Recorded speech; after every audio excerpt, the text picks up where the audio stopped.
It was a cold winter night, and I was house-sitting for my aunt while she was on vacation. Her house, it wasn't just any house, it was an old Victorian-style home, the kind with creaky floors, drafty windows, and walls that seemed to whisper when the wind blew. I'd always thought it was charming, quaint, even. But that night, it felt different. Like the house itself was alive, and it was watching me. I was sitting in the living room, trying to read a book to distract myself from the eerie silence. But then, I heard it, a faint whisper. At first, I thought it was just the wind, or maybe the old pipes groaning. But the whispers grew louder, more distinct. It sounded like someone was having a conversation. But I couldn't make out the words. My heart started pounding, and I told myself it was just my imagination. Just the house settling. Just the wind. But deep down, I knew it wasn't. I couldn't ignore it. I had to know where it was coming from.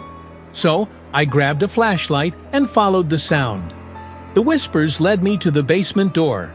It was slightly ajar, which was strange because my aunt had always warned me never to go down there. She said the basement was unsafe, that the stairs were unstable. But the whispers, they were coming from down there, and I had to know. I pushed the door open and stepped onto the stairs. Each step creaked under my weight, and the air grew colder the further I descended. The whispers grew louder, more urgent. My flashlight flickered, and for a moment, I thought it might go out. But it didn't. Not yet.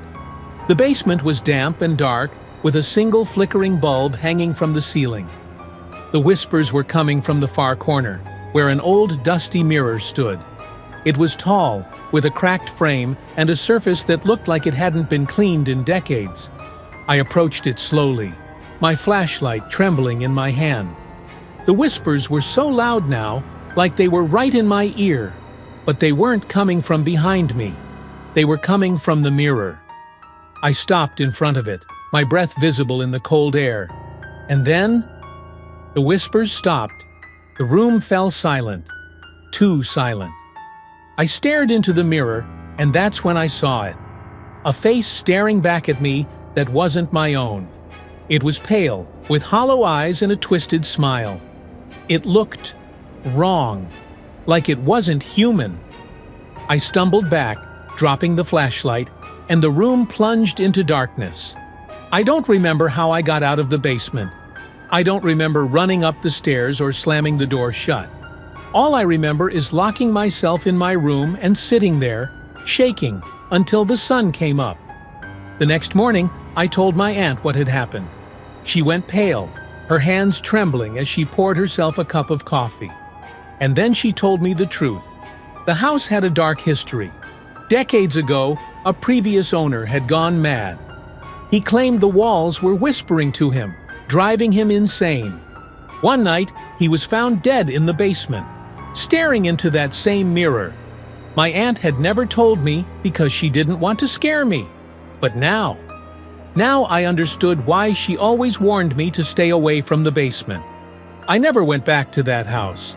But sometimes, when I'm alone in the dark, I still hear those whispers. And I can't help but wonder, is the mirror still waiting for me?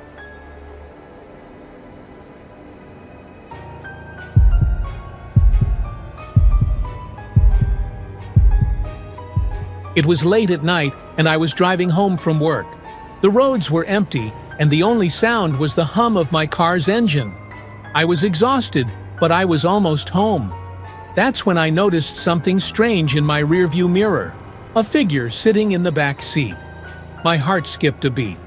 I was sure I was alone when I got in the car. I glanced back, but the seat was empty. I told myself it was just my tired mind playing tricks on me. But a few minutes later, I saw it again, a shadowy figure sitting behind me, its face obscured by the darkness. I slammed on the brakes, my heart pounding so hard I thought it might burst. I turned around, but the back seat was empty again. I was starting to panic. My hands were shaking, and I could barely hold the steering wheel. I called my best friend, Mark, and told him what was happening. He laughed it off at first, but when he heard the fear in my voice, he told me to pull over and wait for him. I pulled into a gas station and parked under a flickering streetlight. I kept my eyes glued to the rearview mirror, my breath coming in short, shallow gasps. That's when I saw it again. The figure, clearer this time. It was a man, his face pale and gaunt, with hollow eyes that seemed to stare right through me. He smiled, and I felt a chill run down my spine. It wasn't a normal smile. It was wrong, like he knew something I didn't. Mark arrived a few minutes later, and I practically jumped out of the car, shaking so hard I could barely stand.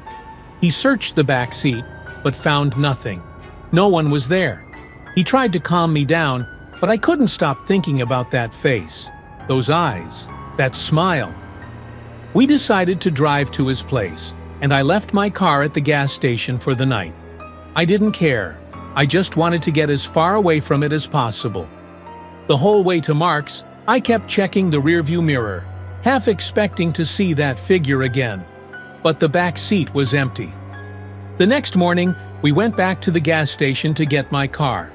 That's when we noticed something strange. The back seat was covered in muddy footprints, but I hadn't let anyone in the car. I hadn't even been in the back seat. Mark and I just stood there, staring at the footprints, trying to make sense of it. But there was no explanation, no logical reason. I never found out who or what was in my back seat that night. But I still check my rearview mirror every time I drive, and I always lock my doors. Because sometimes, when I'm alone on a dark, empty road, I feel like I'm being watched, and I can't shake the feeling that one day, I'll see that face again.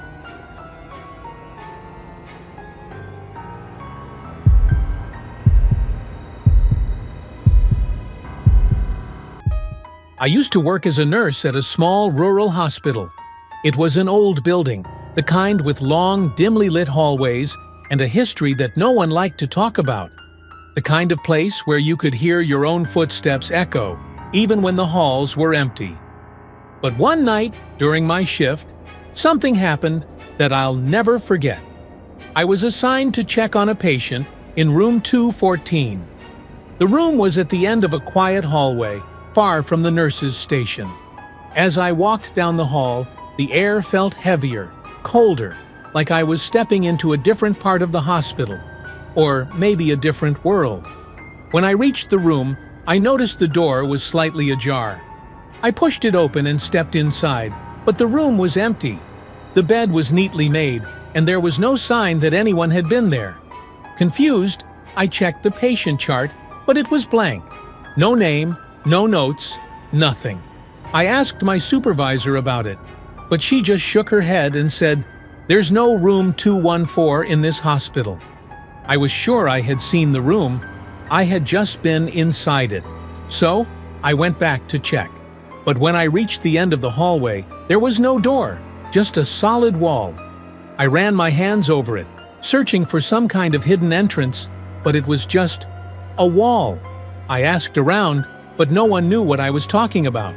It was like room 214 had never existed. A few days later, I found an old newspaper article in the hospital archives. It mentioned a patient who had disappeared from room 214 decades ago. The article was vague, but it said the room had been sealed off after the incident, and the hospital had tried to erase all records of it. No one knew what had happened to the patient. They were just gone. I quit my job soon after. I couldn't shake the feeling that something was wrong, that something was still in that hospital, waiting. But even though I left, I still have nightmares about that room. Sometimes I wake up in the middle of the night, convinced I can hear someone calling for help from behind a wall that shouldn't exist. And I can't help but wonder, what if the room is still there? What if it's just waiting for the right person to find it again? So guys, these stories, they stay with you. The whispers in the walls, the stranger in the back seat, the forgotten patient in a room that shouldn't exist. They remind us that some mysteries are better left unsolved. So, the next time you're alone in the dark, ask yourself, what's watching you from the other side?